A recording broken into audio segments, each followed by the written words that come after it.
और हमारे एनडीटीवी के सहयोगी विकास तिवारी अब दंतेवाड़ा से हमारे साथ लाइव जुड़ गए हैं। विकास जी, हमने आपकी ये रिपोर्ट देखी और बहुत बारीकी से समझने की कोशिश की कि वहां पर क्या हुआ।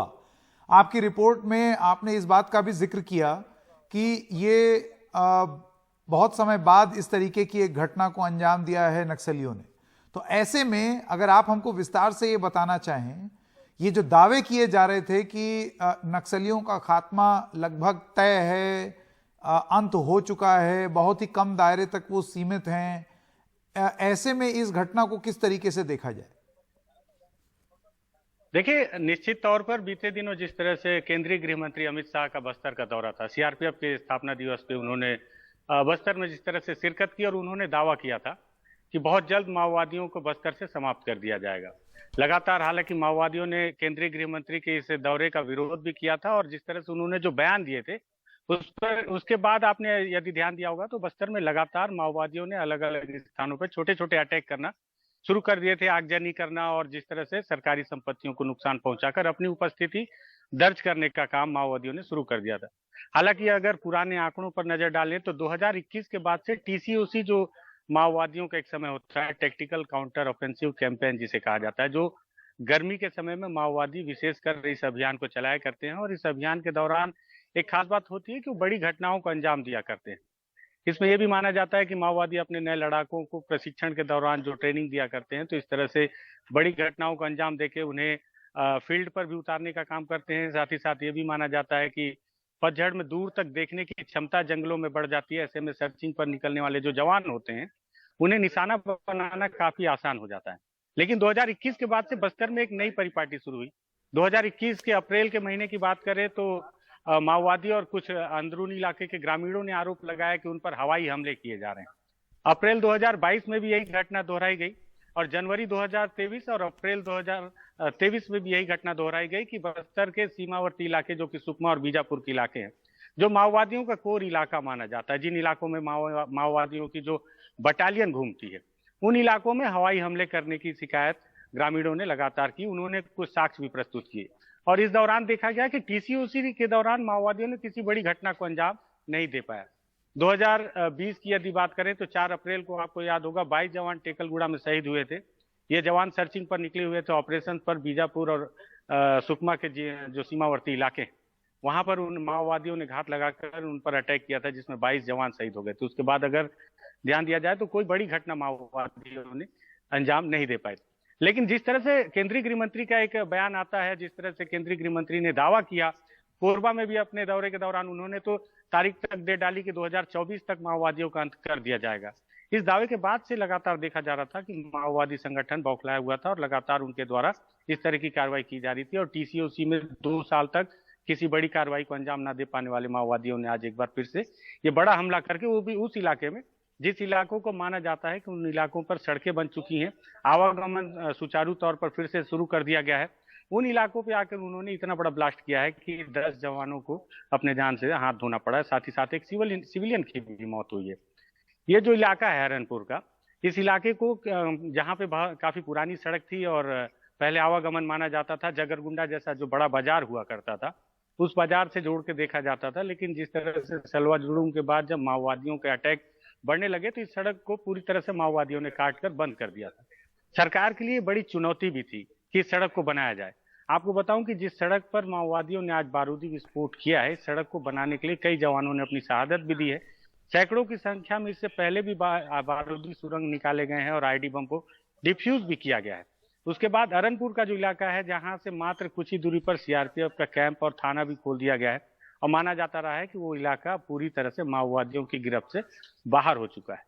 उस इलाके में आके माओवादियों ने अपनी उपस्थिति दर्ज करके कहीं ना कहीं ये मैसेज देने की कोशिश की है। सरकार को माना जा सकता है कि चुनौती दी है कि आप जिस तरह से दावा कर रहे हैं कि हम कमजोर हो चुके हैं और हमें बहुत जल्द आप समाप्त करने का दावा कर रहे हैं, तो हम उस इलाके में आकर भी बड़ी घटना को अंजाम दे सकते हैं जिस इलाकों को आप अब अपने काबिज में मानते हैं। जी बिल्कुल। तो सरकार को एक चुनौती दी है नक्सलियों ने और सरकार की जवाबदेही बनेगी यहाँ पर कि कहाँ थी आपकी इंटेलिजेंस और आप किस बेसिस पर आप ये दावा कर रहे थे। लेकिन विकास, अगर आप आज जो ब्लास्ट हुआ है उसके सिलसिले में कुछ अगर बताना चाहे, जांच में अगर कुछ निकल करके आया है, क्या चीजें पता चली हैं, और सबसे बड़ी बात ये जो जिस गाड़ी में थे, इस गाड़ी का प्रोटोकॉल क्या रहता है? कोई प्रोटेक्शन नहीं था, कोई जानकारी नहीं थी। दूसरी चीज, और जो सबसे बड़ा सवाल है, इतनी मात्रा में एक्सप्लोजिव का होना, ये अपने आप में इंटेलिजेंस की विफलता नहीं है?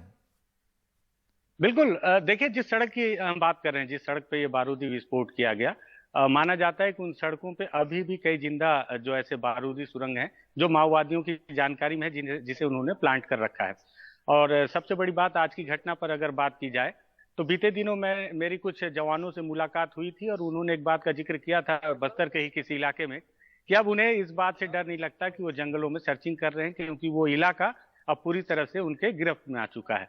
उस समय भी इस बात की चर्चा की गई थी कि जब माओवादी इसी बात के इंतजार में रहते हैं कि जब जवान लापरवाही करें तो उस बारीक से लापरवाही पर भी वो बड़ा प्रहार कर बैठते हैं। आपको बताऊं कि बस्तर के अंदरूनी इलाकों में जिस तरह से जवानों के मूवमेंट पर जो प्रोटोकॉल होते हैं, कई दफे आप देखेंगे जब भी जवान अपने प्रोटोकॉल से चूकते हैं तो माओवादी वहां बड़ी घटनाओं को अंजाम देने से नहीं चूकते हैं। आज भी लगभग वैसा ही कुछ हुआ है। अमूमन माओवादी जो जवान है जो बस्तर में तैनात है, उन्हें सख्त निर्देश है कि जब भी वो सर्चिंग पर रवाना हो तो उन्हें जंगलों से अंदर पगडंडियों के रास्ते पर गुजरना है, सड़क के रास्ते से नहीं गुजरना है, पैदल चलना है, एक के पीछे एक डिस्टेंस बनाकर चलना है, चार पहिया वाहन का इस्तेमाल नहीं करना है। उसके बावजूद अरनपुर के जिस रास्ते से आज जवान गुजर रहे थे वो बहुत ही निश्चिंत थे। वो लगातार 3 से 4 की संख्या में चार पहिया वाहन में थे और वो एक ऑपरेशन को अंजाम देकर, एक मुठभेड़ को अंजाम देकर वापस लौट रहे थे। उन्हें इस बात का इल्म नहीं था कि जिन रास्तों से वो गुजर रहे हैं उस रास्ते पर माओवादियों ने इस तरह से बारूदी सुरंग बिछा रखा है। बस्तर आईजी से हमारी जो बातचीत हुई थी, उन्होंने बताया कि लगभग जिस तरह से विस्फोट हुए कि 100 से 150 मीटर तक जवानों के शव बिखर गए थे और गाड़ी के जो पार्ट्स हैं वो भी लगभग 150 मीटर दूर तक फेंकाया हुआ है। जो सबसे वजनी पार्ट माना जाता है गाड़ी का इंजन, वो भी लगभग 100 मीटर दूर फेंका गया था। तो लगभग 40 से 45 किलो तक के बारूद का इस्तेमाल यहाँ पर किया गया है। ये सबसे बड़ी जांच की विषय है कि इतनी बड़ी मात्रा में बारूद वहां पर प्लांट किया गया और उस सड़क पर प्लांट किया गया जो सड़क अभी नवनिर्मित है। तो क्या ये पुराने बारूदी सुरंग है? क्योंकि इसके पहले भी जिस तरह से नारायणपुर में एक आईडी एक्सपर्ट माओवादी ने समर्पण किया था, 2016 में उसने समर्पण किया और 2008 के उसने जो बम प्लांट किए थे उसकी शिनाख्त की थी एक हाईवे पर। तो इस तरह से बहुत पुराने आईडी बम और जो बारूदी सुरंग है वो भी माओवादियों के द्वारा अगर प्लांट किए होते हैं तो क्या जब सड़क निर्माण का कार्य चलता है उस दौरान वहां की ये जांच नहीं की जाती कि क्या जिन सड़कों का निर्माण हो रहा है वहां पर पुराने बारूदी सुरंग लगाए गए हैं? अगर जांच करने की सरकार के पास ऐसी कोई मशीन नहीं है क्या कि जिसमें काफी नीचे तक की जांच की जा सके? आज भी जिस तरह से जो घटना हुई है जिसमें जिस तरह से एक बड़ा गड्ढा बन गया सड़क पे, लगभग 6 से 6.5 फीट माना जा सकता है जो गहराई है, तो 6 फीट नीचे अगर बारूदी सुरंग प्लांट किया गया है तो क्या इस तरह की हमारे पास योजना नहीं है कि उन सड़कों पर जिन सड़कों से जवानों की या आमजनों की आवाजाही होती है उन सड़कों पर माओवादी क्या पुराने बारूदी सुरंगों को अगर प्लांट करके रखे हैं तो उन्हें किस तरह से जांच किया जाए या खोदकर बाहर निकाला जाए, डिफ्यूज किया जाए? एक लापरवाही। दूसरी लापरवाही ये कि चार पहिया वाहन का इस्तेमाल जब पूरी तरह से बैन है जवानों को अंदरूनी इलाकों में, तो आखिर क्यों फिर जो जवान थे डीआरजी के उन्हें चार पहिया वाहन से आवागमन के लिए इस्तेमाल में पुलिस के अधिकारियों ने इजाजत दी? अगर आज वो चार पहिया वाहन में नहीं होते तो निश्चित ही तौर पर माओवादी ब्लास्ट जरूर करते, लेकिन इतनी बड़ी संख्या में जवानों की शहादत नहीं देनी पड़ती। जी विकास तिवारी, बहुत ही डिटेल में आपने हमें समझाया कि क्या दिक्कत हो सकती है। निश्चित तौर पर सरकार से ये सवाल पूछे जाएंगे कि आप किस बेसिस पर, किस आधार पर यह दावा किया जा रहा था कि नक्सल प्रभावित क्षेत्र बहुत हद तक खत्म हो गया है और अब जवान जो हैं वो उस तरीके की चुनौती नहीं महसूस कर रहे हैं। आपको लगता है विकास जी इसकी वजह से कहीं लैक्सिटी ना आ गई हो, या फिर एक जिसे कहते हैं ना जो चुस्त दुरुस्त होना चाहिए इंटेलिजेंस के प्रबंध को, वो इस तरीके के दावों की वजह से कहीं वो ढीले तो नहीं पड़ गए, कमजोर तो नहीं पड़ गए? बिल्कुल। देखिए, कमजोर पड़ना लाजमी है। जिस तरह से जब भी ऐसी कोई घटना होती है, जिस तरह से इंटेलिजेंस की बात की जाए या नक्सलवाद पे काम कर रहे हैं या उनके खिलाफ जो जंग लड़ी जा रही है, तो अधिकारी होते हैं उनसे जब भी हमारी बातचीत होती है, बातचीत में अक्सर वो कहते हैं जब भी माओवादियों को बड़ा नुकसान पहुंचाया जाता है निश्चित ही तौर पर माओवादियों का मोरल डाउन होता है और लगातार अगर जवानों का नुकसान कम होता है तो जवानों के हौसले बुलंद भी होते हैं। लेकिन इस तरह के फेलियर के बाद जब जवानों को अपनी जान से हाथ धोना पड़ता है, बड़ी संख्या में जब हमें अपने जवानों को खोना पड़ता है, तो निश्चित ही तौर पर उस मोर्चे पर जवान जो तैनात हैं उनके जो मोरल है वो भी डाउन होते हैं। साथ ही साथ जो इंटेलिजेंस है जिस पर लाखों करोड़ों रुपए खर्च भी किए जा रहे हैं ताकि हमारी गोपनीयता और भी ज्यादा सुदृढ़ हो सके, अंदरूनी इलाकों की जानकारियां ज्यादा से ज्यादा आ सके, संगठन की जानकारी, संगठन के मूवमेंट की जानकारियां निकल कर आ सके। उन सभी पर एक सवालिया निशान होता है कि बस्तर में जब करोड़ों रुपए खर्च किए जा रहे हैं इन सारी चीजों पर, तो आखिर रिजल्ट इस तरह से क्यों निकल कर आता है। जी, मेरा आखिरी सवाल, कितने किलो इंटीग्रेटेड एक्सप्लोजिव डिवाइस है, जो इम्प्रोवाइज्ड एक्सप्लोजिव डिवाइस, वो इस्तेमाल हुआ था?